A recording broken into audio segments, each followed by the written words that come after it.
Hi viewers, welcome to our channel. TDP MLA ఆదిమూలకి సంబంధించిన ఒక కేసు ఈ మధ్య కాలంలో వైరల్ అయిన విషయం మనందరికీ తెలిసిందే. ఒక అమ్మాయి తనపైన అత్యాచారం చేశాడని చెప్పేసి కంప్లైంట్ ఇచ్చింది. ఆ వీడియోని కూడా సోషల్ మీడియా వదిలింది, తెగ వైరల్ అయిపోయాయి. ఆ తర్వాత ఈ కేసు సద్దుమణిగిపోయింది. అసలు ఏం జరిగింది, ఎందుకు సద్దుమణిగిపోయింది, కోర్టులో కూడా ఇప్పుడు కొట్టేశారు, వీళ్ళిద్దరి మధ్య డీల్ కూడా కుదిరింది అంటున్నారు. మరి ఏం జరిగింది? సో ఇప్పుడు ఇదే అంశం మీద డిస్కస్ చేయడానికి ప్రజెంట్ మనతో పాటు జర్నలిస్ట్ చరణ్ పరమి గారు ఉన్నారు. వారితో ఒకసారి మాట్లాడదాం. హాయ్ అన్న. హాయ్.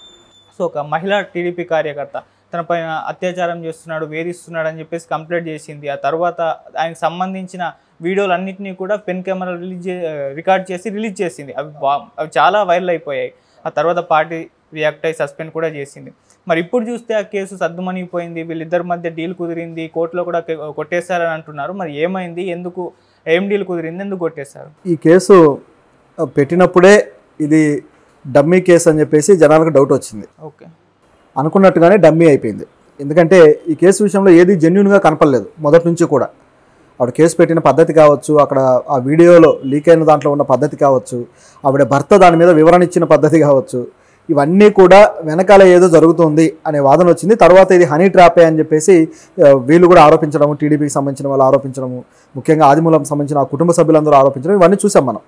ఆ తర్వాత ఈ కేసు అనేది సరే ఒక మహిళకు అన్యాయం జరిగిందనే దాని మీద ఖచ్చితంగా సీరియస్గానే వెళ్ళాలి కాబట్టి దర్యాప్తు అనేది జరిగిన తర్వాత నిజంగా, ఎందుకంటే ఒక ఎమ్మెల్యే స్థాయిలో ఉన్న వ్యక్తి ఏ వ్యక్తినైనా సరే బెదిరించి లొంగదీయడం అనే అవకాశం ఉంటుంది ఖచ్చితంగా. సో అటువంటి అవకాశం ఉందా లేదా అని చెప్పేసి పోలీసులు ఆ యాంగిల్లో కూడా చూశారు. చూసినప్పుడు కొన్ని విషయాలు అయితే అందరిని ఆశ్చర్యపరిచాయి. ఎక్కడంటే ఆవిడ కేసు అయితే పెట్టింది, కానీ వెళ్ళి ఏదైతే మెడికల్ టెస్ట్ ఉంటాయో దాన్ని చేయించుకోవడానికి ఆవిడ రెడీ అవ్వలేదు. కొన్ని రోజులు గ్యాప్ తీసుకొని నేను రాను, నాకు సరిగ్గా ఇంట్రెస్ట్ లేదు అది అని చెప్పేసి తప్పించుకుంది. దాంతో ప్రజలకు డౌట్ పెరిగింది. ఆ డౌట్లన్నీ ఇంకా పెరుగుతూ వచ్చాయి. మొత్తానికి ఇప్పుడు చూస్తే ఆ కేసే కోర్టు కొట్టేసింది.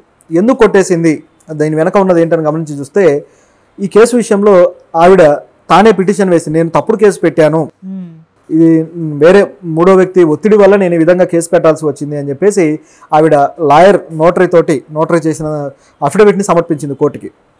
సమర్పించాక ఆవిడ తరపు లాయర్, ఆయన పేరు జగదీష్ అనుకుంటా. సో అది చూసిన తర్వాత కోర్టు ఓకే, ఈయన ఆదిమూలం మీద మీరు ఎటువంటి యాక్షన్ తీసుకోవద్దు అని చెప్పేసి కోర్టు కూడా చెప్పడం జరిగింది. చెప్పి ఇప్పుడు ఆ కేసును అయితే కొట్టేసింది. సో ఇప్పుడు ఆయనకు ఒక రకమైన ఊరట అయితే లభించింది. మరి ఆ మూడో వ్యక్తి ఎవరు, ఎందుకు ఈ విధంగా చేశారు? నిజానికి ఆయన మీద పెట్టిన కేసులు కూడా బలమైనవి. ఇప్పుడు ఈ మధ్య వచ్చిన బిఎన్ఎస్ భారతీయ న్యాయ సంహిత ఏదైతే ఉందో ఆ చట్టాల ప్రకారం 64 సెక్షన్ 64 కావచ్చు, అలాగే 351, సో ఇలాంటి సెక్షన్ల మీద బలమైన కేసు పెట్టింది ఆవిడ. పెట్టి ఇప్పుడు వెనక్కి తీసుకుంది. అయితే దీంట్లో గమనించాల్సింది ఏంటంటే ఆవిడ వెనకాల ఉన్న వాళ్ళు ఎవరు అనేది ఇప్పుడు ప్రశ్న. హనీ ట్రాప్ అంటే ఊరికే చెయ్యరు, రాజకీయంగా ఆయన పరువును తీసేయడానికి కోసమే ఇది స్కెచ్ గీశారనేది అర్థమైంది. అయితే దీని వెనక ఎవరున్నారనేది గతంలో కూడా మనం కొన్ని చర్చలు చేశాం. దాంట్లో భాగంగా వైసీపీ నుంచి టీడీపీలోకి వచ్చిన ఈ వ్యక్తి మీద కొంతమంది ఏమనుకున్నారంటే వైసీపీ నాయకులే, అంటే వైసీపీ ఈ మధ్యకాలంలో ఎక్కువగా వైసీపీ నాయకులే ఈ విధంగా మహిళల పట్ల ఇబ్బంది పెడుతున్నట్టుగా, లేకపోతే వాళ్ళ అక్రమ సంబంధాలు కావచ్చు, ఇవన్నీ కూడా బయటకు వచ్చి పరువు పోయినట్టయింది పార్టీకి.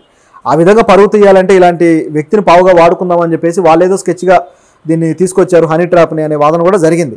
అయితే ఇది కూడా కాకుండా రెండో యాంగిల్ ఇంకోటి ఉంది.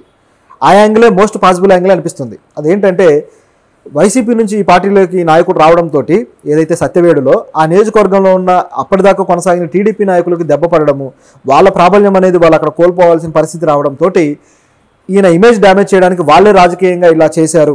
ఎందుకంటే ఇప్పుడు గెలిచాడు కాబట్టి ఇక్కడ నుంచి కొనసాగుతాడు ఈయన ఎమ్మెల్యేగా, మళ్ళీ నెక్స్ట్ టైం టికెట్ రావచ్చు, ఇలా కొనసాగుతూ వెళ్ళొచ్చు. అప్పుడు ఆ టికెట్ ఆశించిన బలమైన లీడర్లు టీడీపీలో గతం నుంచి ఉన్న వాళ్ళకి ఆ దెబ్బ కాబట్టి వాళ్ళు యాక్షన్ తీసుకొని ఇమేజ్ డ్యామేజ్ చేస్తే ఈసారి టర్మ్కి ఈయన ఇప్పుడు డిస్మిస్ చేస్తారు, నెక్స్ట్ మేము ముందుకు రావచ్చు అనే ప్లాన్ వాళ్ళకు ఉంటే అలా ఉండుండొచ్చు అనేది అంచనా.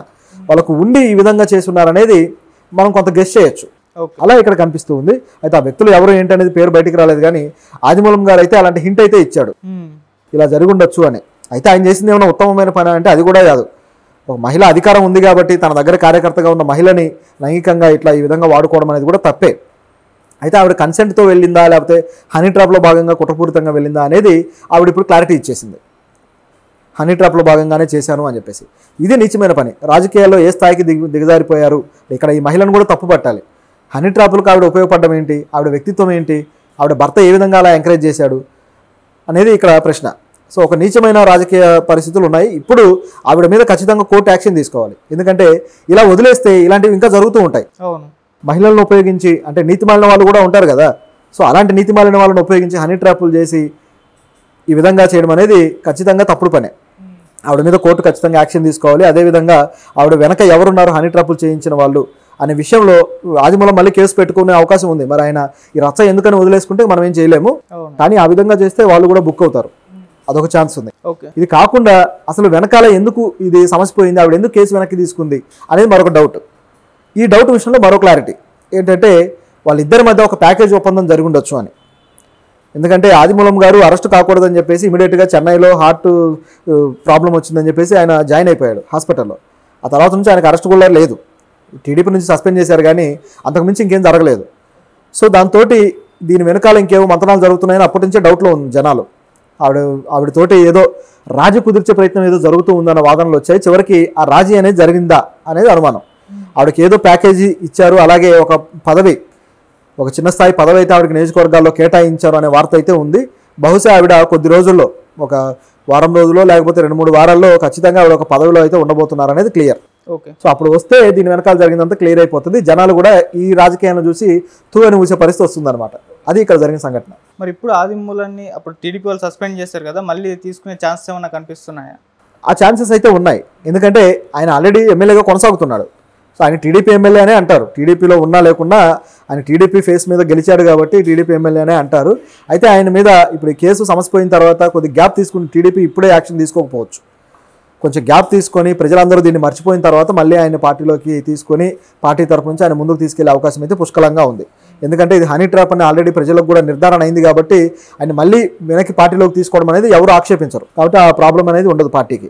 సో ఇప్పుడు ఇది వీళ్ళిద్దరి మధ్య డీల్ కుదిరి ఒక సమస్య పోయిందా, లేకుంటే టీడీపీ పార్టీ ఈ విధంగా డీల్ కుదిరిచ్చిందా, ఆ విధంగా కూడా చర్చలు జరుగుతున్నాయి? నిజానికి ఇది హనీ ట్రాప్ అనేది పార్టీకి కూడా క్లారిటీ అనేది ఉంటుంది, ఎందుకంటే చేసింది ఆ పార్టీలోని లోకల్గా ఎవరైతే లీడర్స్ ఉన్నారో వాళ్ళే అనే అంచనా అనేది వాళ్ళకు ఉంది. కాబట్టి ఆదిమూలం పార్టీ దగ్గర, అధిష్టానం దగ్గర ఈ విషయం మొత్తాన్ని కూడా ఆయన తీసుకొని వెళ్ళి ఉంటాడు. కాబట్టి ఎందుకంటే మన ఎవరికి క్లారిటీ లేకపోయినా ఆదిమూలంకి క్లారిటీ ఉంటుంది, ఎందుకంటే జరిగింది ఆయన మీద కాబట్టి వెనకాల ఏం జరిగింది అనేది ఆయనకు తెలుసు. ఇదంతా పార్టీ అధిష్టానం దగ్గరికి తీసుకువెళ్ళి ఉంటాడు. సో పార్టీ అధిష్టానం కూడా ఆ విషయంలో దర్యాప్తు చేసే ఉండొచ్చు, ఇంటర్నల్ దర్యాప్తు చేసినప్పుడు అనేక విషయాలు బయటకు వచ్చే ఉంటాయి. దాన్ని బట్టి పార్టీ ఎవరికి ప్రయారిటీ ఇవ్వాలి, ఎవరిని కట్ చేయాలనే నిర్ణయానికి వచ్చే ఉంటుంది.